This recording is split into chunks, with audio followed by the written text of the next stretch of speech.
Welcome to the Lott Carey Pilgrimages of Striving and Thriving podcast. I'm Reverend Dr. Jacqueline Madison McQuarrie, pastor of the First Baptist Church of New Market in Piscataway, New Jersey, and learning coordinator for Pilgrimages of Striving and Thriving. The Pilgrimages of Striving and Thriving weekly podcast grows from a multi-year journey among pastors committed to flourishing in ministry. This is a project of the Lott Carey Foreign Mission Society and is made possible through the generous support from the Lilly Endowment. Learn more about Lott Carey and how it helps churches to extend the Christian witness throughout the world at lottcarey.org. That's LOTTCAREY.org. Join us for weekly conversations with pastoral thought leaders who share wisdom from the Black church for the whole church. Let's join Reverend Dr. David Emmanuel Goatley, Associate Dean for Vocational Formation and Christian Witness at Duke Divinity School, and the Project Director for Lott Carey's Pilgrimages of Striving and Thriving.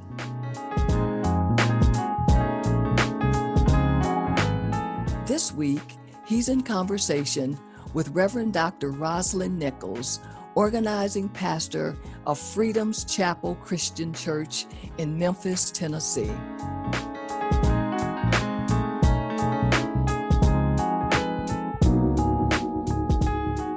We're thrilled to welcome to the Pilgrimage of Striving and Thriving podcast, Dr. Roz Nichols, pastor of Freedom's Chapel Church in Memphis, Tennessee. Dr. Roz, thanks for being with us today. Thank you for having me, Dr. Goatley. As you're aware, more than 50 pastors have been on pilgrimage together toward flourishing in ministry. Our assumption is that every round does not go higher and higher. We also believe that flourishing in ministry requires both striving and thriving, and that flourishing in ministry can be understood like a tree. Sometimes there are leaves, sometimes there are blossoms, sometimes leaves may be falling away, and sometimes there are only branches. Still, the tree can be healthy and thriving. Can you describe for us what flourishing in ministry looks like to you? Yeah, it has genuinely been all that you described about the tree. With that being said, I have had to examine, and the pilgrimage has really given me the opportunity to consider the journey both personally in terms of my own spiritual walk and professionally from the angle of my role as a pastor, and then in a third way, communally in terms of the shared journey with my congregation. Those seem to be three separate things for me, at least. And what I have discovered along the way is that each of those, while in concert with one another on some level, they don't always appear to be at the same place at the same time. And what I mean by that is, upon reflection, there have been times when perhaps the ministry was full and ripe with blossoms. But personally, I was experiencing the falling away of leaves. An example of that is that there was a season in which I had a lot of loss, both personally, the loss of my mom and my aunt, and then key leaders in my church were passing away. But it was also at the same time that the church got the gift of a new facility to move into. And so those two did not go, they weren't all at the same time in the same way of thriving, or they didn't look the same on the outside. And so I am learning to examine that orchard, that tree orchard, if you will, from various perspectives, and that all of the trees in my orchard, in the orchard of my life, they don't necessarily grow concurrently. They don't grow together. But that being said, it doesn't mean that one negates the other, right? One tree doesn't mean the other one isn't where it should be. And then when I thought about it, I thought about the question, and the story of Jesus and the fig tree wasn't producing anything, and he just said it's got to be cut down. That I don't necessarily need to cut down something that just doesn't look like it's growing in that moment, right? There's a part of that story I've heard preachers talk about. Well, it wasn't even the time for the fig tree to be producing. And so I've learned that not to necessarily cut one because of what's going on with the other. Yeah, I've learned and am learning, I guess, to be more patient with the growing seasons of the various trees in my life. Well, we've been working with Pilgrim pastors on something that we call a formula for flourishing. Not the formula, but a formula for flourishing, which holds that if a pastor's leadership capacity plus service context yields ministry content, there's a higher probability for flourishing. Or to say it a different way, that if a pastor builds her content out of serious attention to her capacity and her context, then there will likely be a higher probability for flourishing. And we don't assume that you can just drag and drop something that you saw somebody else do somewhere else and that it can lead to flourishing. Can you talk to us a little about how your context of service is informing your content of ministry? We are situated in a neighborhood that is within close proximity to the University of Memphis. So that's that campus. And then 3 or 4 very diverse intersecting neighborhoods and communities, all of which are in their own various degrees of transformation and or even gentrification, if you will. And we also have around us 2 apartment complexes that are filled with low income African Americans and veterans. And so, and then another aspect is literally across the tracks. You talk about the other side, literally across the tracks from where our church is what once was redlined and zoned in the city exclusively for the white citizens, but now is slowly changing. I had a member who relocated to New York who intentionally sold his property to a young African American man so as to change the landscape. So all of that is going on in our neighborhood right around us. We have a large Latino community, Latinx community, a large transient community. All of that is different from where we were and has required us to reassess, if you will, who we were when we came into the neighborhood and what we expected as a smaller congregation. Our church is what I call a boutique church, in that we have been intentionally not desiring to be small so much, but intentionally what you experience in a boutique versus a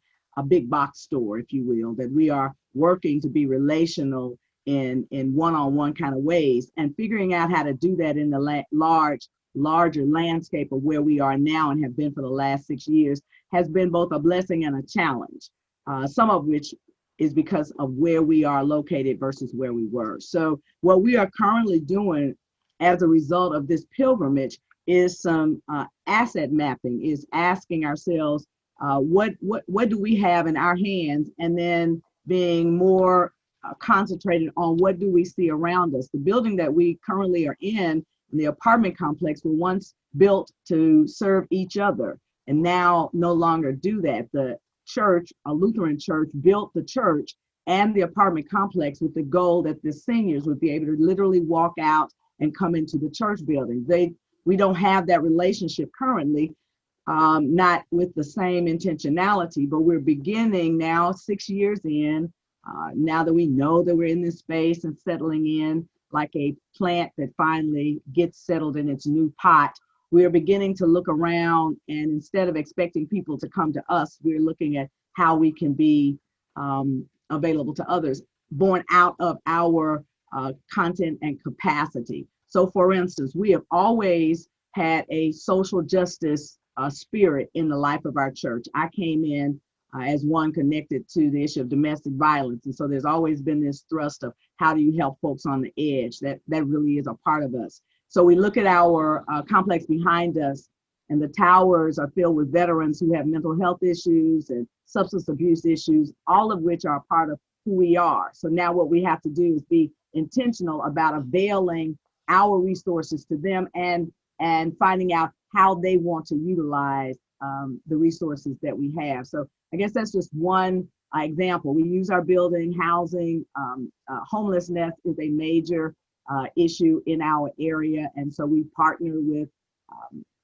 another organization, Room in the Inn, because we now have a huge plant that we want to figure out. So annually we use the space for that. So, but those are things that we brought with us, right?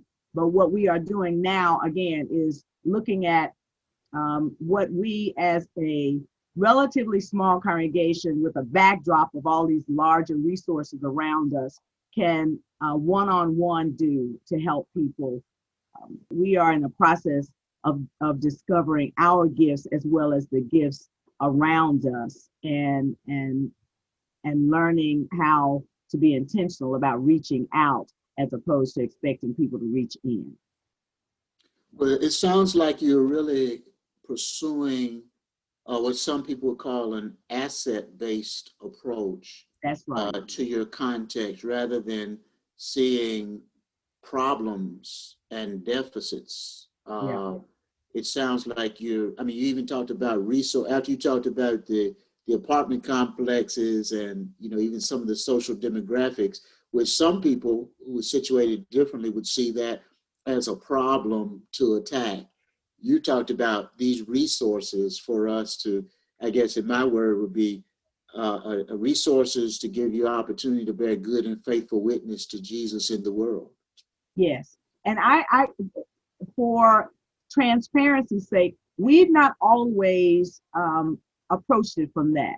Because when we moved from where we were, it was a much smaller, much more intimate, almost behind the wall, if you will. Gideon stayed behind the wall to work. Nehemiah worked behind the wall. And that when we were in our former space, it was very easy for us to do ministry in very small, intimate contexts. Where we are now is literally at the crossroads of all kinds of activity. And we've had to shift and not see ourselves as grasshoppers, to be honest, in the midst of larger. And so to use your analogy, the analogy of a tree, what I said when we moved was we were in our former space, a plant that was in too small a pot, and we were going to have pot rot if we didn't have more space. We had enough to live, but not enough to grow. But when we got into our new space, you can't put a plant in too big of a pot because then it goes into shock. And so we literally went into 3 times the size and had to sit for a minute to realize, OMG. And we've struggled with that, quite honestly. But we're now 6 years in, beginning to say, okay, but what do you have in your hand? What do we really have? And what is around us? Because God would not have moved us here in such a powerful way for us to not figure out how to thrive in the way that works best for us. So it has indeed been a growing edge for us. A word to our listeners. Lott Carey's Pilgrimages of Striving and Thriving podcast is funded by the Lilly Endowment through its Thriving in Ministry initiative. We'll be right back with more from the interview.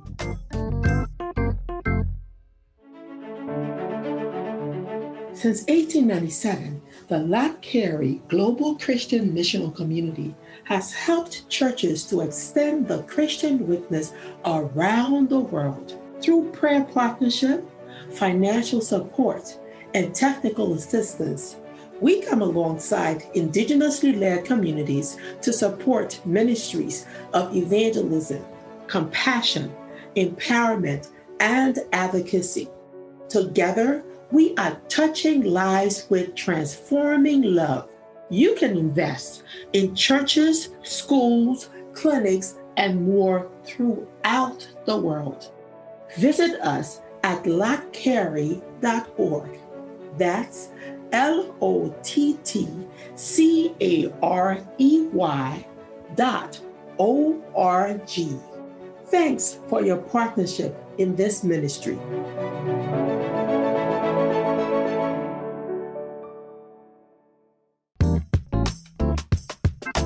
Welcome back to the Lott Carey podcast, Pilgrimages of Striving and Thriving. I'm Reverend Dr. Jacqueline Madison McQuarrie, the Learning Coordinator of Lott Carey's Thriving in Ministry program. Each week in this podcast, my colleague, Reverend Dr. David Emmanuel Goatley, interviews a prominent Black pastoral leader to gain insight for flourishing in ministry. Now back to more of his interview with Reverend Dr. Roz Nichols, organizing pastor of Freedom's Chapel Christian Church in Memphis, Tennessee. Can you talk to us now a little bit about how your capacity, your personal capacity as the pastor, contributes to the content of ministry? And this could be an example from, your ministry over time or where you are situated. I think that my own capacity has shifted. When I started 20 years ago, I was 20 years younger. I was a lot less jaded, if you will, on some aspects, right? But I also have been at it long enough to know a rhythm, to realize, to gain a little wisdom on the rise and fall of the journey. And so I think my capacity now is more geared toward building up leaders. Jesus raised up disciples, and we often think of those as followers, but really he raised up disciples who would be leaders, right? And so I look at my folks and am more intentional about giving them ownership of this, I think, all the time. And I have said to my folks in recent years, Jesus told them every day, I'm leaving, don't you? And I have had to say, that doesn't mean I'm walking out the door, but the goal is for you to own it. So even as we speak, we are in a season of reorganization, and the tension with me and perhaps the ministry is for them to get comfortable with me leaning back and not being the go-to person. Yeah. And as a result, what it means is that I have watched baby steps, if you will, of people feeling safe to take that ownership. I'll give you a perfect example. So our deacon and greeters are a small group of folks, but faithful folks who before would have been kind of like the young woman in Eddie Murphy's Coming to America, whatever you like, that's whatever you like. And it drives me crazy, quite honestly. But recently, as I've kind of nudged and said, no, what do you like? They took ownership of wanting to do a voter registration drive. And I leaned all the way back. Now, I know heretofore, my capacity would have been all over it, trying to figure it out and work it out and asking questions. But I leaned all the way back and took a deep breath and said, I have no idea what this is going to turn into. But, they all grown people. A lot of them got more experience than I have in life, liberty, and the pursuit of happiness. And they were able to do it. And as a result, now we're building. And I have various examples of that where I know how to dip in and bring things together, but I also know how to lean back. So that's my capacity, and that's how it is transforming our content in this current season. That's great example of you're talking about an area of leadership in which you've had to evolve, because sometimes especially if people are earlier in the journey and they look at someone else, you're approaching 20 years as a lead pastor, and people will see how you function and how you move and may feel like, I can't do it that way. But it sounds like to me what you're saying is, you look at me now, but this is a snapshot. And it took me 19 years to get to where I am now, and I'm still on a journey. That's what it sounds like. Yes. With bumps and bruises along the way, which is interesting that you would say that, because 20 years ago, I would have done exactly what you're talking about the colleagues around me who were more seasoned. I would have looked at them and examined it and reached out to them for that kind of advice. And so when people reach out to me, it always, quite honestly, kind of shocked me. And what I end up saying is, look at here, this is a work in progress. Don't take this like the 10 Commandments in stone. And so I guess what I am able to offer is the confidence that, it doesn't have to be all perfect and you'll figure it out. We don't always give ourselves permission to try and fail in our trying as well as succeed. Yeah. So I've learned that my capacity to be comfortable with that has expanded. You talked a little earlier when you were talking about push and you kind of self-edited, where you said you would have, I think, at least as I've heard it, you would have pushed hard or pushed differently. And so can you say how sometimes as pastors are trying to encourage people to do something different, it sounds like sometimes people may interpret a hard push when it may be a different nudge? Yes, one of my growing edges is realizing that people bring an expectation to me as their pastor. I am always just Roz, and my title does not always equate with my understanding of myself, if that makes sense. So I'm always Roz. But what I have learned is that when people see me, they see Pastor Roz. And so they relate to me in that way. And that what I say sometimes can be communicated differently. So yes, there have been times early on when, or even now in this time, when I may, let me say, in the past, I would have reached that tension in ministry and leaned back so as to not offend or not scare or not this or not that, or I would have gone to the complete other end and pushed until it just, pushed away. Whereas now I have learned a rhythm, if you will, of how to push and back up and do a check. So I'll push and then I'll ask, okay, what are y'all hearing? What do y'all sense? And learning to create that atmosphere of more dialogue and collegial spirit. So yeah, there have been times when I have gone one extreme or the other. And I think where I am now is somewhere closer to a wiser middle in terms of and more clear about my goal. Today, my goal is to help that person to become the leader, one, so that I don't have to lead every time. And the other before would have been not knowing that they saw me as this pastor and that they brought their expectations and I didn't know how to manage all of that. Does that mean that you have, you interpret your way of leading and being a pastor in a more, it would informal compared to a formal way be, is that the right language? It sounds like you're okay if one of your congregants, for example, does not address you as Dr. Nichols, right, or Reverend Dr. Nichols, and you got all those degrees behind your name and been all over the world. Am I hearing you right? Yes. The answer to your question is yes. I don't, my folks will say, just last week, it's interesting you said that. In a Bible study, one of my members, we were having conversation. I was saying, what do y'all need? And blah. And she said, Roz, right? Roz, what we appreciate about you is that, you're just regular. We can approach you, we can reach you. The children who have grown up with me, they call me Roz. But I've also watched people evolve, those who have been with me the longest. There are moments when they shift depending on what they need, and I become Pastor Roz. But I grew up with people who were major players in our community, major folks who, when you met them, they would say, they were, for instance, Maxine or Vasco. That's who they were to me. I didn't call them Mrs. Smith or Dr. Smith. And something about that is attractive to me, that I can be all of that and still be approachable. That Jesus, when people said rabbi, a teacher, he was like, why are you going through all of that?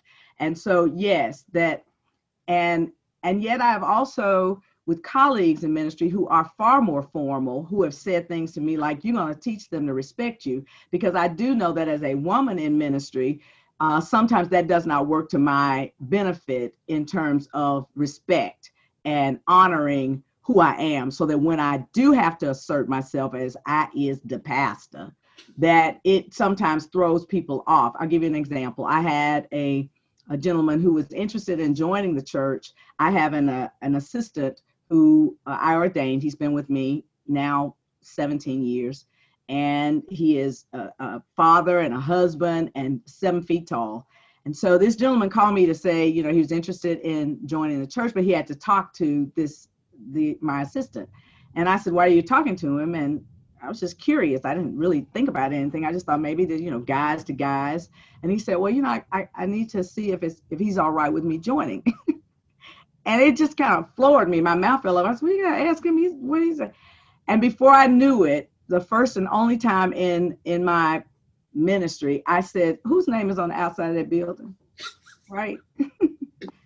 And so there are times when and I had a colleague once who reminded me, no, they will only refer to me wherever I go as Reverend Dr. Roz Nichols. And I'm like, okay.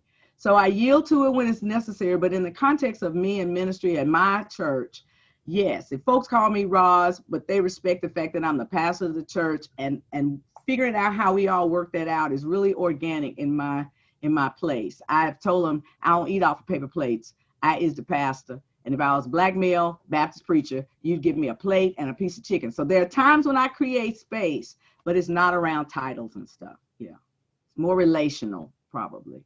Yeah. Thanks for sharing that. I think that's part of the beauty of Black pastoral life is just the variety in so much of our lives, including the degree of formality and informality of different pastors. And sometimes there are these stereotypes, but what you're helping us to see is those stereotypes are just that. As a pastor of almost 2 decades, what brings you the most joy as a pastor? Oh, I love that question. Hearing someone say, I never thought of it that way, that makes my day. I realize at this stage, I really love Bible study and spiritual growth. I love that. That's really what keeps me fresh and alive in ministry are my Bible study and spiritual growth places.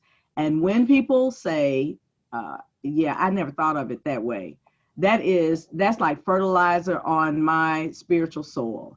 And so my Bible study moments, my spiritual growth places that we do it formally and informally. If I preach a sermon and somebody comes to me later on, and again, it just made them think differently, that gives me joy. That is the greatest joy that I have in ministry, and watching people grow spiritually, even if they grow in ways that were unexpected to me, or people who I thought were wherever I thought they were, and to know that they're still open. My 82-year-old aunt who is still willing to explore and think about her faith differently, in addition to the 30-year-old who, texted me and said she was reading the book of Ruth and realized Ruth and Boaz might have actually had relations. And was that in the Bible? And I'm like, yeah, on a Facebook post. That, that is what makes me smile. That's what makes me stay with this journey. Has that changed over time when you were, say, maybe 7 or 10 years in? No. What has changed is my awareness that I need that to do the other pieces of ministry. That is, in order for me to attend to the administrative things or the things that are more challenging to me, that what I need are those moments and those opportunities for that. Do you remember the best advice that you received about pastoral leadership?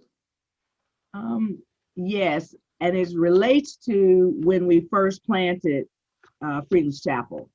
And the regional minister of the Christian Church of Tennessee at the time, but one of the things that he told me at the very beginning was to not put structure on a thing that was in formation, to not be so concerned with things looking like a traditional church in order to feel that we were a traditional church at the very beginning. That, I think, is some of the best advice that I got as a church planter and the pastor of a church plant, is to not force something on something that's still figuring itself out.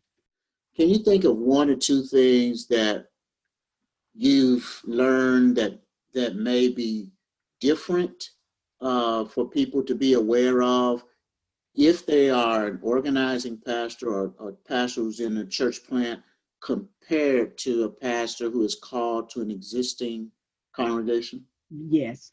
What I would say to my former self is to make certain that you are attending to yourself as much as you are attending to that new baby. We sometimes sacrifice ourselves for this plant. We all have different nuances, but what I have heard consistently is that among women who plant churches, we are more inclined to sacrifice ourselves for the greater good of the plant, when really the best advice that we could take and receive is to not do that.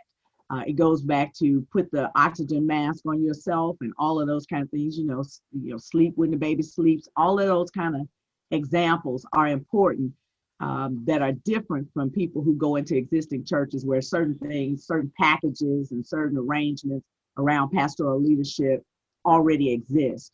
That when I look back over my journey, there have been seasons where I put off attending to Roz because I was giving the church room to do well or flourish or whatever. So that would be my greatest advice. That, and make certain that in the beginning of a church plant that you do not move without somebody who can count your money and handle the finances of the church. Don't think that's secondary. Make that primary.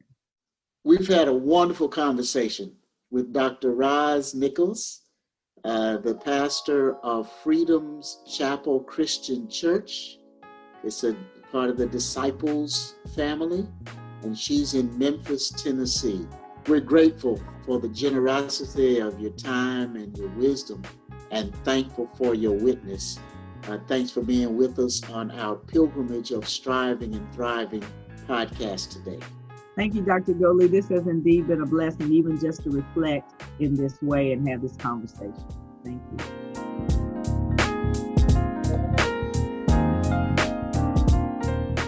Thank you for joining us today for Pilgrimages of Striving and Thriving, a weekly podcast from Lott Carey as we listen in on conversations with prominent pastoral thought leaders. Join us next week for a conversation with a new guest and fresh insights. Wisdom from the Black Church for the whole church. I'm Reverend Dr. Jacqueline Madison McQuarrie.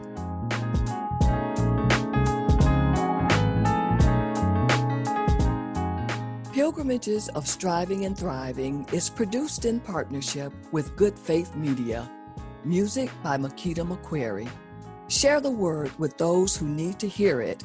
Pilgrimages of Striving and Thriving, wherever you get your podcasts. Also listen online at lottcarey.org.